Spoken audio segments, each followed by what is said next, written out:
আজকের দুপুরের মেনু সাদা ভাত, সাথে রয়েছে এই যে করকরে একদম ক্রিস্পি, দেখো আওয়াজটা দেখো, ক্রিস্পি কুমড়ো ফুলের বড়া।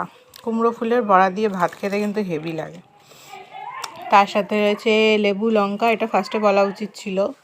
আর এটা হচ্ছে একটা স্পেশাল জিনিস, চিংড়ি বাটা। এটা আমার শাশুড়ি মা পাঠিয়েছে, যেহেতু আমি এখন বাপের বাড়িতে রয়েছি প্রেগনেন্সি টাইমে, তো এর জন্য। আর আমার এটা ভীষণ ফেভারিট, ভীষণ, সাদা ভাত দিয়ে মেখে খেতে অপূর্ব লাগে। আর এখানে রয়েছে কী শাক মাটা, লাউ শাক, লাউ শাকের চচ্চড়ি, বড়ি দিয়ে, কুমড়ো দিয়ে, সব কিছু দিয়ে। তো চলো আগে বড়াটা দিয়ে খাওয়া যাক। আগে একটু শুধু বড়া খেয়ে নিই।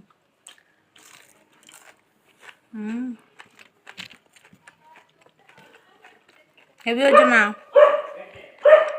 ভাত দিয়ে মেখে, দারুণ।